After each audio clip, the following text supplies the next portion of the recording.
Perkhidmatan tren di 6 stesen LRT dibuka semula esok.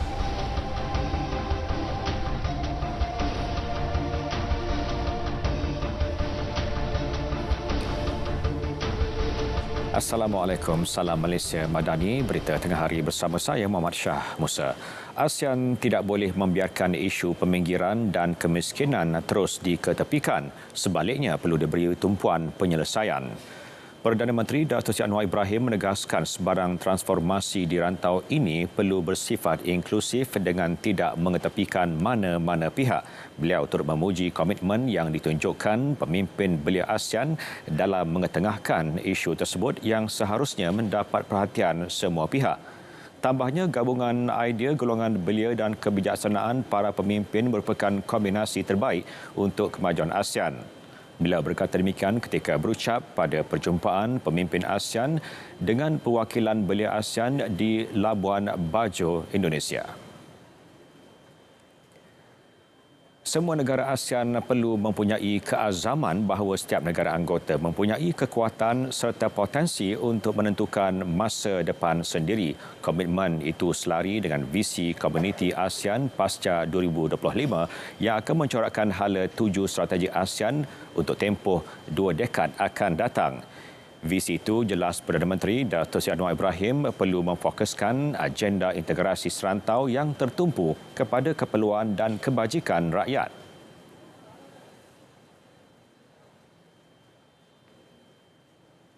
As well as improving ASEAN's capacity and institutional effectiveness and strengthen ASEAN's geopolitical and geoeconomic footprints and assertiveness in shaping a fair, just and ethical international order. And of course, deeply encouraged by this and would solicit the wisdom of more senior and experienced leaders like you, Mr. Chairman, and friends, because I think the vision seems to be very consistent with what we call in Malaysia as Malaysia Madani.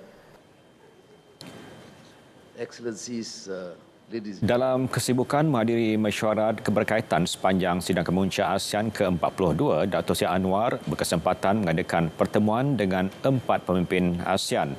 Pertemuan bagi membincangkan hubungan serta kerjasama 2 hala. Perdana Menteri yang menghadap Sultan Brunei Sultan Hassanal Bolkiah bersama Pangeran Muda Abdul Matin Bolkiah telah menyampaikan hasrat untuk melihat keterlibatan Bandar Seri Begawan dalam rundingan tahunan pemimpin ALC tahun ini dengan Putrajaya menjadi tuan rumah. Selain itu, perbincangan turut terarah kepada bidang pelaburan, penandaan tanah, kerjasama dalam kebudayaan dan pendidikan untuk dimanfaatkan kedua-dua negara. Datuk Seri Anwar turut mengadakan pertemuan dengan rakan sejawatnya dari Vietnam, Pham Minh Chinh, dan menyatakan keterbukaan Malaysia menerima kehadiran delegasi mereka ke Putrajaya sempena ulang tahun ke-50 hubungan diplomatik kedua-dua negara. Dan pertemuan bilateral turut diadakan bersama Perdana Menteri Laos, Sonse Sipandon, dan Perdana Menteri Timor Leste, Taur Matan Ruak. Operasi perkhidmatan transit aliran ringan LRT di 6 stesen laluan Ampang Seri Petaling melibatkan stesen Bandaraya Sultan Ismail, PWTC, Titiwangsa, Sentol dan Sentol Timur akan dibuka semula kepada pengguna bermula 6 pagi esok. Kenyataan Rapid Rail memaklumkan pembukaan semula itu susulan kerja-kerja pembaikan sementara fasa pertama struktur jejambat dan landasan yang rosak bamperan stesen LRT Bandaraya telah selesai. Sebelum ini, operasi perkhidmatan LRT di 6 stesen itu telah dihentikan sejak 2 April lepas susulan tren-tren yang beroperasi tidak dapat lagi memenuhi kriteria pengoperasian dan terpaksa dikeluarkan daripada perkhidmatan atas faktor keselamatan. Turut dinyatakan kerja-kerja pembaikan menyeluruh fasa kedua. Struktur landasan dijangka siap sepenuhnya pada pertengahan Oktober depan bagi membolehkan perkhidmatan LRT di laluan berkenaan beroperasi secara normal. Cuaca panas berpanjangan memberi kesan kepada muara air Sungai Nenggiri dekat Gua Musang, Kelantan yang semakin surut sehingga menampakkan lumpur, beting pasir dan batu. Situasi itu memberi kesan kepada penduduk terutamanya pemandu bot dan nelayan sungai yang masih menggunakan bot sebagai mod pengangkutan utama sumber rezeki. Tinjauan mendapati terdapat sebahagian antara mereka terpaksa berhenti sementara membawa bot kerana tidak mahu mengambil risiko. Cuaca panas ya, banyak ke demo itu dulu. Berhenti dulu dah. Demo berhenti dulu. Kalau setengah-setengah orang tu orang mana hok biasa dah ke. Dia pergi. Tak saya ambil risiko lah dia berhenti tu. Tak saya ambil risiko lah Tak sebab ambil risiko kalau hok macam panas beri ke, cuaca ke. Dia nampak panas saja dah. Dia berhenti dulu. risiko Kalau macam kita ni, kita tak berhenti dah. Sebab kita tahu dah. Pengalaman kita dah situ. Panas ko tak panas ko, hujan ko. Memang kita dah, wali kita dah. Macam kalau orang baru mari ke, kita tak tahu. Macam dia nak bawa buk, kita kena rojak lah dia. Mana situ air dalam, sini air toho, tengok arus dia ke.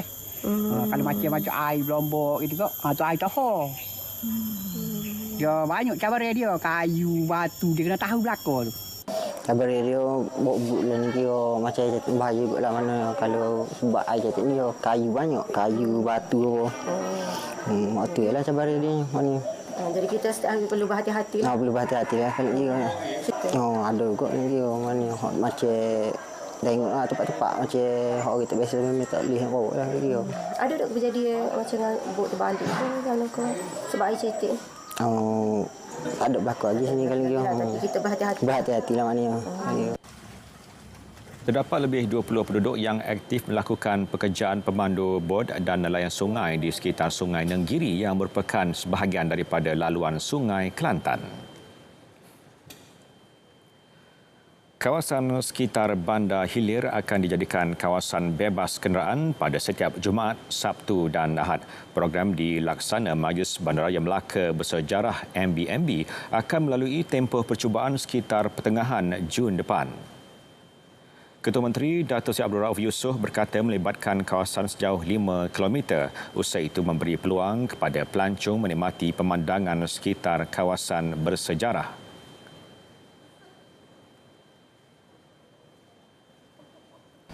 Kita akan memulakan car free zone di belakang dalam tempoh percubaan dahulu sebelum kita melaksanakan sepenuhnya.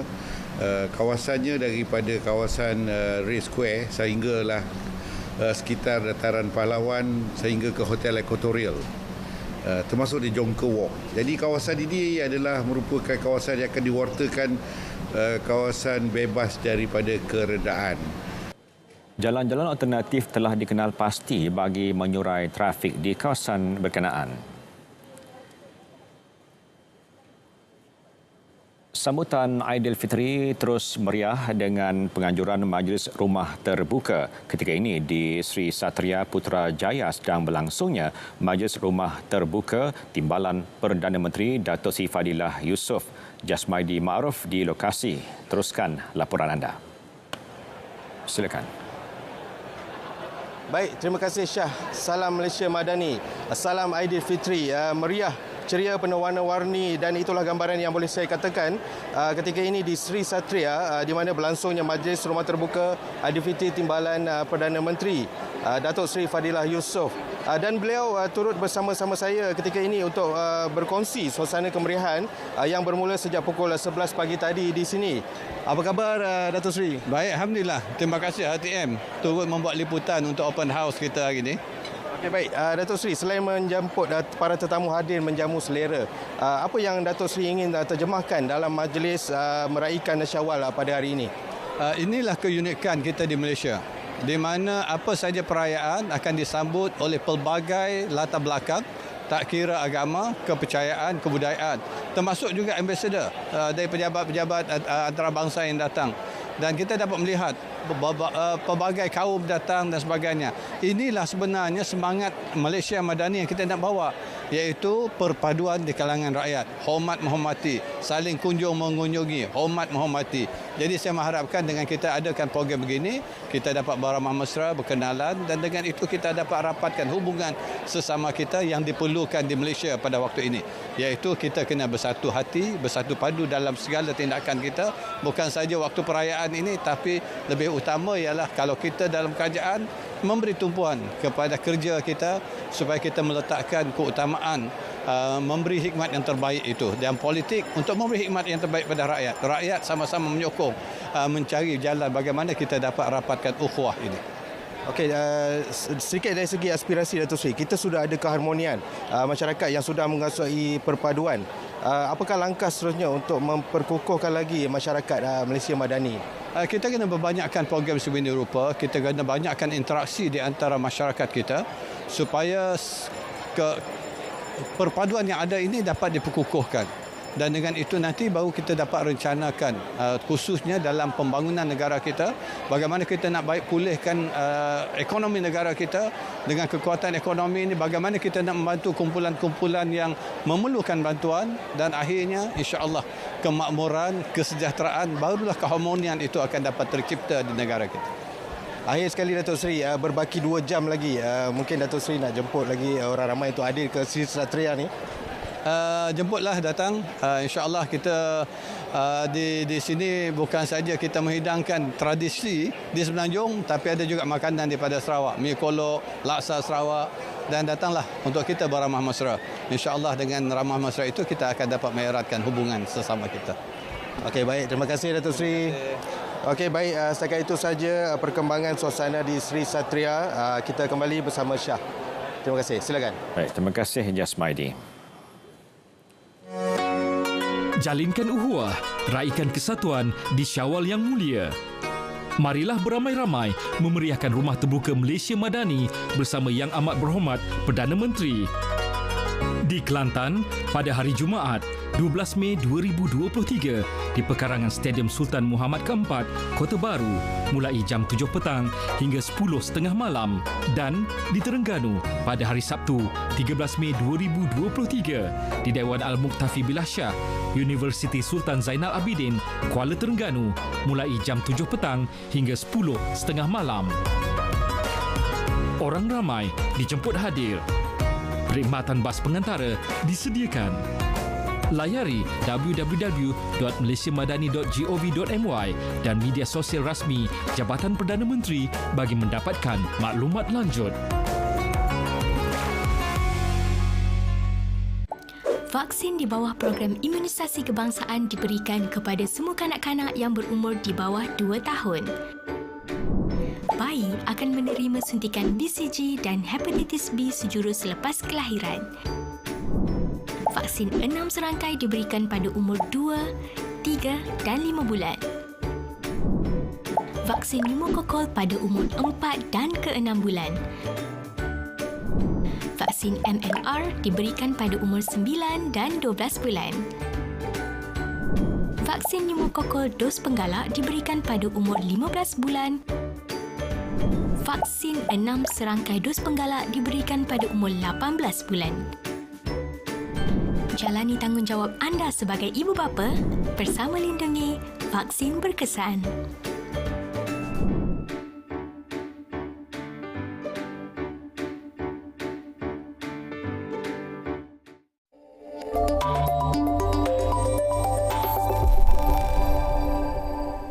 Beralih ke info niaga, Bursa Malaysia meningkat semula untuk dibuka lebih tinggi berikutan belian semasa harga rendah sejajar prestasi semalaman yang positif di Wall Street. Setakat pukul 12.30 tengah hari, Bursa Malaysia naik 2.01 mata kepada 1,427.69 mata.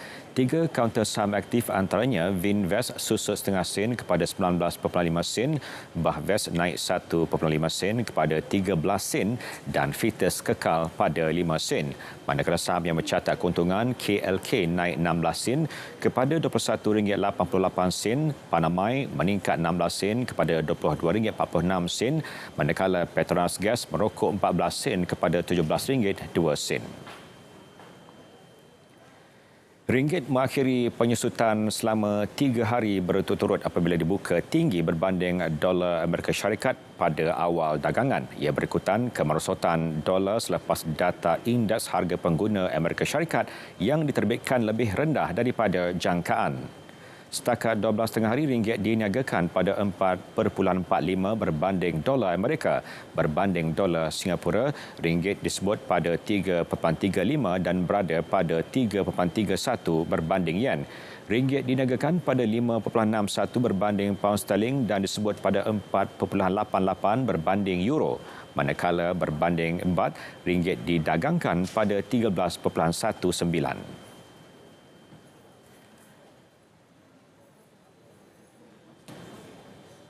Lembaga Kemajuan Tanah Persekutuan Felda melalui Wakaf Felda memperkenalkan inisiatif Wakaf Tandan Sawit bagi membolehkan warga peneroka menyumbang kepada institusi wakaf dengan sasaran kutipan sebanyak 19.2 juta ringgit setahun.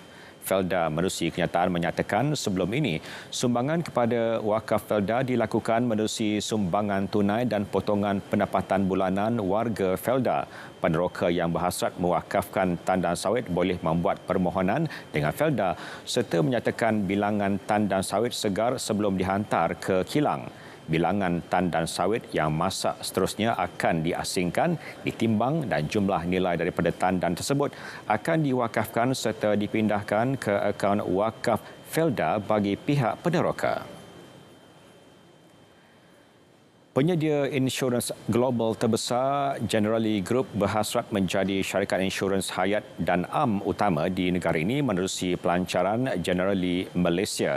Pegawai serantau Generali International Asia Roberto Leonardi berkata Malaysia merupakan pasaran yang berpotensi tinggi berikutan kadar penembusan pasaran insurans yang kukuh didorong pertumbuhan ekonomi. Berdasarkan faktor itu, Generali Malaysia komited untuk mengembangkan tawaran produknya dan penyelesaian insurans komprehensif bagi memenuhi keperluan pelanggannya yang semakin meningkat.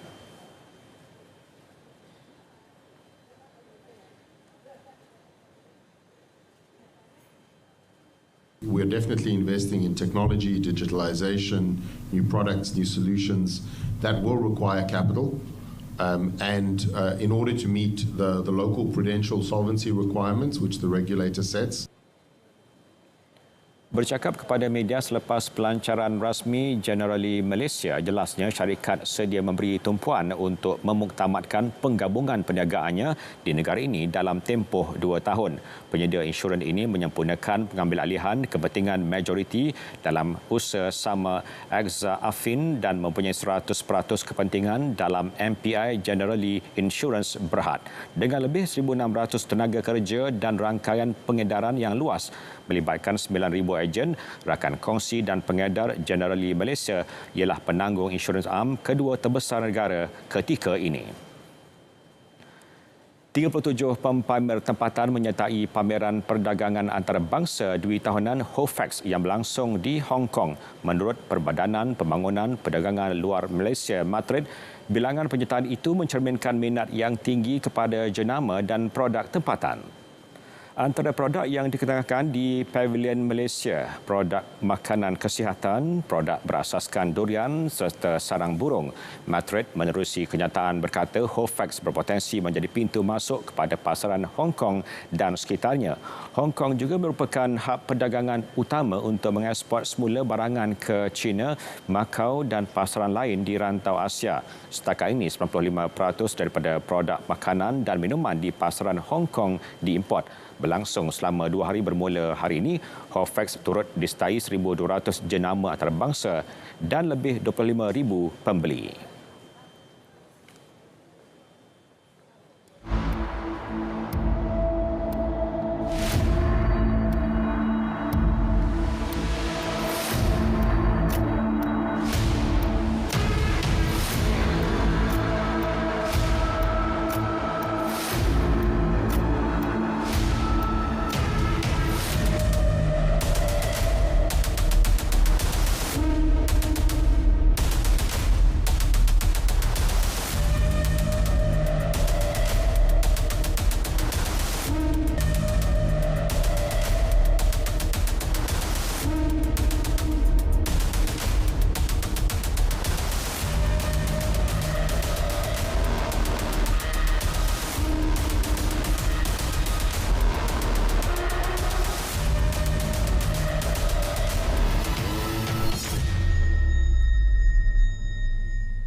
laman luar negara. Susulan protes yang semakin meningkat di seluruh Pakistan, ekoran penahanan bekas Perdana Menteri Imran Khan ramai penunjuk perasaan terkorban.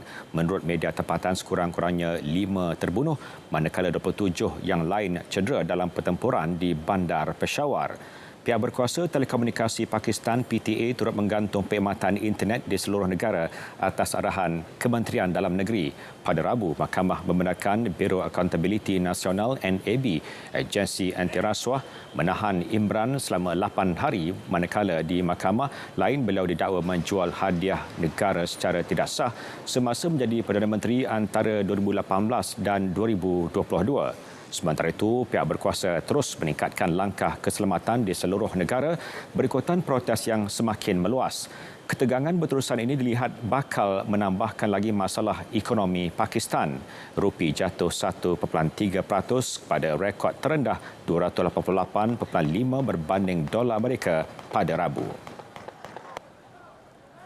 6 rakyat Palestin termasuk seorang kanak-kanak perempuan berusia 10 tahun terbunuh di Gaza. Bermula tengah hari waktu tempatan, jet pejuang Israel melancarkan serangan udara di beberapa lokasi di seluruh Gaza termasuk di Rafah, Khan Yunis dan Beit Lahia. Menurut Kementerian Kesihatan Palestin, sekurang-kurangnya 5 rakyat Palestin terbunuh menjadikan angka kematian 21 orang sejak Israel mula melakukan serangan pada Selasa. Jumlah berkenaan termasuk 3 tentera kanan dan 5 kanak-kanak. Manakala menurut laporan Middle East Eye, sekurang-kurangnya 64 yang lain tercedera. Sementara itu, Palestin bertindak balas dengan melepaskan puluhan roket ke arah Israel menyasarkan bandar-bandar besar termasuk Tel Aviv. Bagaimanapun, tiada laporan membabitkan kematian di Israel setakat ini. Masalah kekurangan doktor di India kini pada tahap kritikal dengan nisbah 0.7 bagi setiap 1,000 pesakit.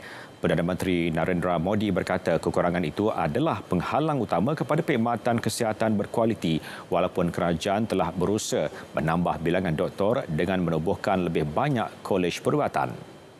Menurut Narendra, kerajaan bekerja keras meningkatkan infrastruktur dan bilangan profesional perubatan dalam tempoh 9 tahun lalu.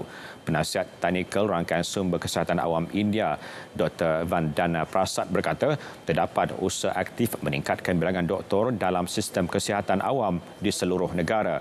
Majlis Perubatan Delhi juga menegaskan bukan sahaja kekurangan doktor menjadi isu, namun keadaan infrastruktur kesihatan di negeri-negeri miskin menyebabkan kekurangan penyedia rawatan. Presiden Korea Selatan Yoon Suk Yeol mengisytiharkan bahawa hampir semua sekatan COVID-19 ditamatkan termasuk pengasingan mandatari. Yoon ketika mesyuarat tindak balas COVID-19 berkata tempoh kuarantin mandatari 7 hari untuk pesakit COVID-19 akan dikurangkan kepada 5 hari. Beliau berkata arahan pemakaian pelitup muka dalam bangunan juga akan ditarik balik kecuali di ward hospital manakala tahap krisis COVID-19 akan diturunkan daripada serius kepada berjaga-jaga. Langkah itu dibuat beberapa hari selepas Pertubuhan Kesihatan Dunia WHO mengisytiharkan wabak itu bukan lagi darurat kesihatan global.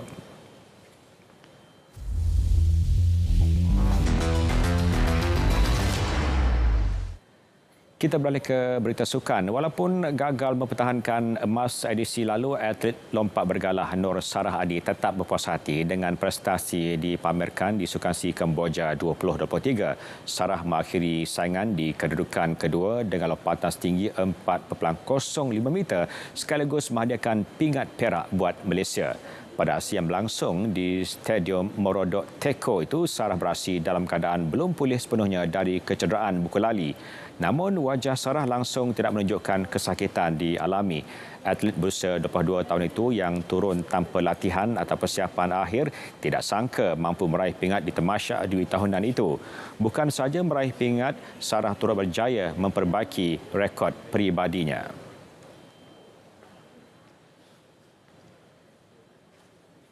Saya sebenarnya saya dapat PB walaupun dah 2 minggu kita tinggal and just focus recovery untuk ankle saya, but saya still manage untuk PB. And saya ingat saya saya ingat sebenarnya saya tak boleh lah. Semalam saya baru dapat secuba untuk warm up, cross. Masa tu pun saya dah, coach, take off tak up ni. Take off tak power kan sebab kaki yang take off tu juga kena. Pada saingan berkenaan, meskipun wakil Thailand Chon Chicha kabut turut mencatatkan 4.05 meter, namun Chon Chicha dinobatkan juara berdasarkan lompatan yang lebih kemas dengan sekali percubaan, manakala Sarah pula tidak melepasi percubaan pertama masing-masing pada ketinggian 3.85 meter dan 3.90 meter. Jackie Kok Jing Hong muncul penyelamat skuad berpasukan lelaki negara menyingkirkan pasukan Thailand dengan keputusan 3-2 untuk mara ke final petang ini. Kemenangan itu juga menyaksikan misi melunas dendam terhadap Thailand yang menewaskan skuad negara pada saingan separuh akhir edisi lalu di Hanoi turut tercapai. Wakil pertama Leong Jun Hao menang mengatasi Sitikom Tamasin diikuti kemenangan beregu Beh Chun Meng Goh Bun. Namun, dua lagi aksi melibatkan perseorangan dan beregu tidak memihak kepada kontijen negara. Dan akhirnya, Jackie yang menggantikan slot Justin Ho pada saat akhir susulan kecederaan membantu pasukan mara ke peringkat final.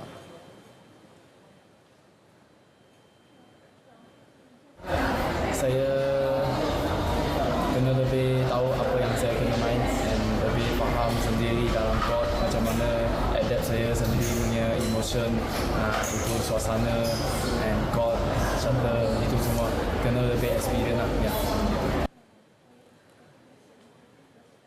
Perkembangan sukansi olahraga.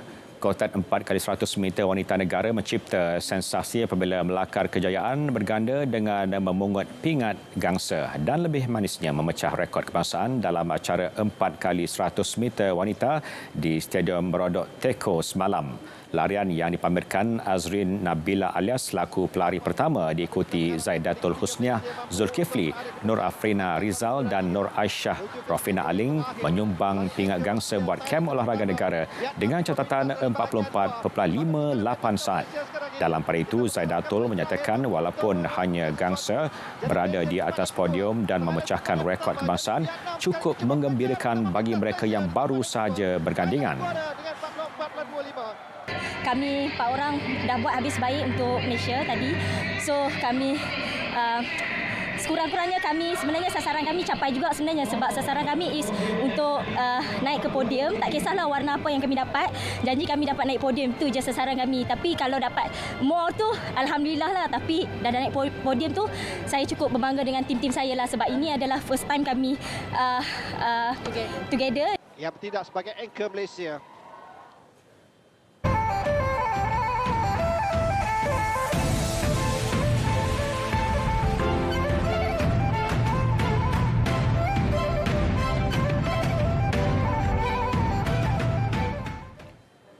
Berita tengah hari berakhir di sini. Jom meriahkan Majlis Rumah Terbuka Malaysia Madani bersama Perdana Menteri di pekarangan Stadium Sultan Muhammad keempat, Kota Baru, Kelantan esok. Salam Malaysia Madani dan Assalamualaikum.